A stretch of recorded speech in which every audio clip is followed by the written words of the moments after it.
नमस्कार, मनवाज किचनमध्ये मी मनवा तुम्हा सर्वांचं मनापासून स्वागत करते। आज आपण ढाबा स्टाईल झटपट होणारी पनीरची भुर्जी कशी करायची ते बघूया। चला तर मग आपण रेसिपीला सुरुवात करूया। आज आपण बघणार आहोत पनीर भुर्जी कशी बनवायची। त्याच्यासाठी मी इथे 200 ग्रॅम पनीर किसून घेतलेला आहे। एक मोठ्या आकाराचा टोमॅटो बारीक चिरून घेतलाय।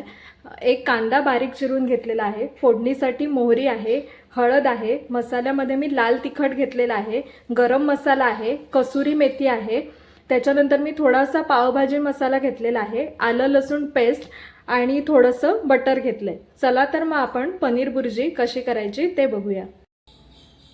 मी इथे एका पॅनमध्ये सुरुवातीला 1-2 चमचे तेल ह्याच्यामध्ये घालून घेणार आहे। त्याच्यानंतर इथे साधारण मी 2 चमचे बटर घेतलेले आहे, ते तेलामध्ये टाकून आपण चांगलं वितळून घ्यायचं आहे। बटरमुळे आपल्या पनीर भुर्जीला खूप छान अशी टेस्ट येते। आता हे बटर आहे ते आपण तेलामध्ये चांगलं मेल्ट करून घेऊया। हे बघा, अशा प्रकारे हे चांगलं आपण वितळून घेऊया याच्यात।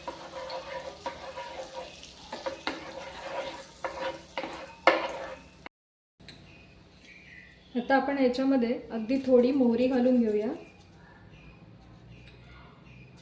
मोहरी चांगली तडतडून घ्यायची आहे। तुम्ही बघू शकता इथे मोहरी तडतडली आहे। आता मी ह्याच्यामध्ये अगदी थोडीशी हळद घालणार आहे। 5 चमच्यापेक्षा पण थोडी कमी हळद घालून घेणार आहे। त्यानंतर जो आपण कांदा बारीक चिरून घेतलेला आहे तो सुद्धा आपण सगळा ह्याच्यामध्ये फोडणीमध्ये घालून घेणार आहे। कांदा 2 मिनिटं आपण चांगला तांबूस होईपर्यंत भाजून घेऊया।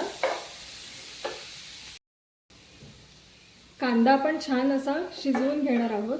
तुम्ही सुद्धा ही पनीर भुर्जी एकदा नक्की ट्राय करा, खूप चवीला छान लागते। अगदी ढाबा स्टाईल पनीर भुर्जी तयार होते। कांदा आपण छान परतून घेणार आहोत।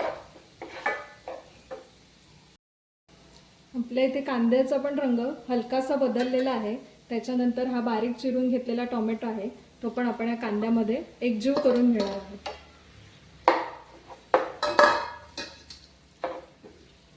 चांगला टोमॅटो कांद्यामध्ये एकजीव करून घेऊया।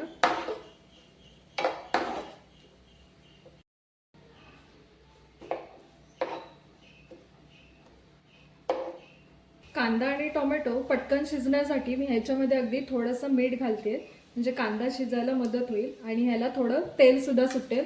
त्याच्यामुळे मी ह्याच्यात थोडं मीठ घालून पुन्हा एकदा हे मीठ ह्याच्यात सगळं एकजीव करून घेते। मीठ घातल्यानंतर पुन्हा एकदा आपण ह्याच्यावर झाकण ठेवून एक 5 ते 7 मिनिटं कांदा टोमॅटो चांगला शिजवून घेऊया। हे टोमॅटो थोडेसे शिजलेले आहेत। आता त्याच्यातच मी ही थोडीशी आलं लसूण आणि मिरचीची जी पेस्ट आपण करून घेतली आहे ती आपण ह्याच्यामध्ये घालून घेणार आहोत। थोडीशी घालून घेते, तुम्हाला तिखट कितपत हवी त्यानुसार तुम्ही ह्याच्यात आलं लसूण पेस्ट आणि तिखटाचं प्रमाण वाढवू शकता। पुन्हा आपण हे सगळं मिश्रण एकजीव करून घेऊया। त्यानंतर अर्धा चमचा मी पावभाजी मसाला घेतलाय, तो सुद्धा या मसाल्यांमध्ये ॲड करते। त्यानंतर मी इथे रंगाचं लाल तिखट घेतलेलं आहे। मुळात आपण ह्याच्यामध्ये मिरची पण घातलेली आहे, त्याच्यामुळे आपण थोडंसंच तिखट घालणार आहोत। साधारण मी 1 चमचा बेडगी मिरची पावडर याच्यामध्ये घातलेली आहे। हे सगळे मसाले आपण व्यवस्थित ढवळून घ्यायचे।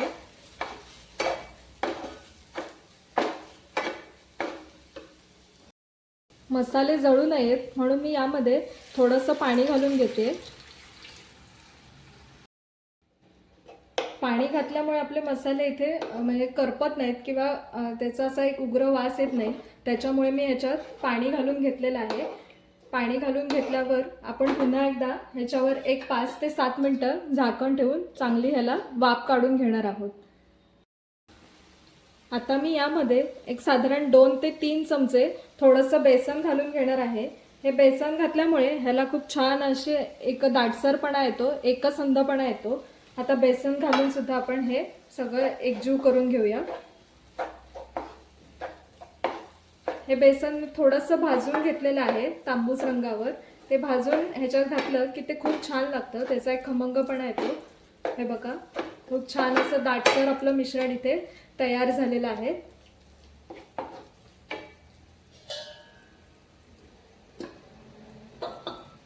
थोडं पुन्हा एकदा मी ह्याच्यात शिजण्यासाठी थोडंसं पाणी घालते।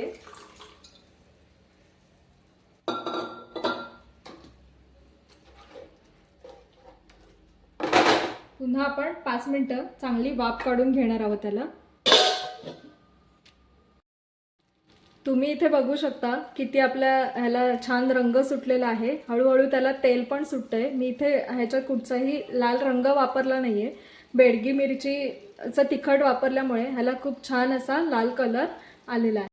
आणि मी इथे थोडी कसुरी मेथी घेतलेली आहे, ती सुद्धा छान अशी चुरून आपण ह्यामध्ये टाकून घेऊया। ह्याचा सुद्धा खूप छान असा वास येतो।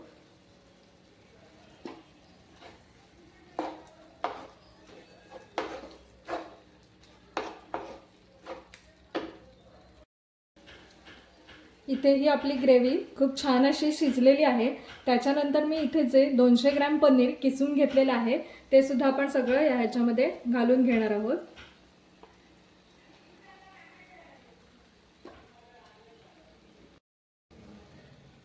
आता हे पनीर आपण या ग्रेव्हीमध्ये व्यवस्थित असं एकजीव करून घेऊया।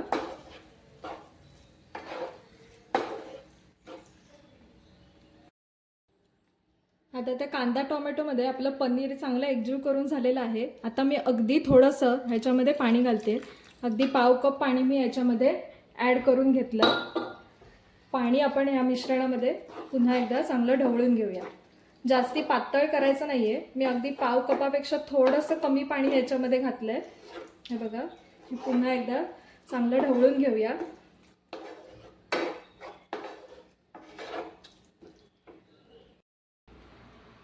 त्यानंतर ह्याच्यामध्ये मी चवीपुरतं मीठ घालून घेणार आहे। मीठ घालून झाल्यावर सुद्धा हे सगळं मिश्रण आपण एकजीव करून घेऊया। तुम्ही बघू शकता खूप छान प्रकारे इथे आपली पनीरची बुर्जी तयार होते। व्हेजिटेरियन लोकांसाठी ही बुर्जी खूप एक छान हे आहे। तुम्ही एकदा नक्की ट्राय करून बघा। ही बुर्जी चवीला सुद्धा खूप छान लागते आणि ह्याच्याबरोबर आपण सहज 2 पोळ्यांपेक्षा जास्ती एखादी आपण पोळी खाऊ शकतो। एवढी ह्याची चव खूप छान लागते। आता एक 5 मिनिटांनी आपण ह्याच्यावरचं झाकण काढून बघूया। वा, तुम्ही बघू शकता खूप छान अशी आपली इथे पनीर बुर्जी तयार झालेली आहे। हे बघा, खूप छान असं त्याला तेल पण सुटलेलं आहे आणि बटरमुळे त्याला खूप छान अशी टेस्ट येते। तुम्ही सुद्धा अशी पनीरची बुर्जी नक्की करून बघा। तुम्हाला सगळ्यांना सुद्धा खूप आवडेल आणि मला कमेंटमध्ये नक्की सांगा ही पनीर बुर्जी तुम्हाला कशी वाटली ते। आणि मी अजून ह्याच्यामध्ये थोडंसं चीज ॲड करणार आहे। हे चीज क्यूब आहे, तो मी थोडासा किसून ह्याच्यामध्ये घालते। तुम्हाला जर आवडत असेल तर तुम्ही सुद्धा हे नक्की ट्राय करू शकता। हे पूर्णपणे आपल्या आवडीवर आहे। जर तुम्हाला आवडत असेल तर तुम्ही हे नक्की ट्राय करून बघा। लहान मुलं सुद्धा हा पदार्थ अगदी आवडीने खातील।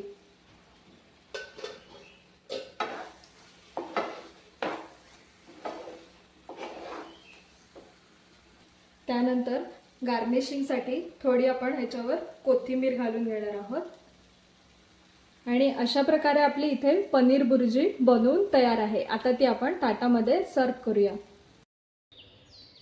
तुम्ही बघू शकता अशा प्रकारे आपली इथे गरमागरम पनीरची बुर्जी आणि पोळ्या बनवून तयार झालेल्या आहेत। तुम्हाला जर ही रेसिपी आवडली असेल तर माझ्या चॅनलला लाईक, शेअर आणि सबस्क्राईब नक्की करा। थँक्यू।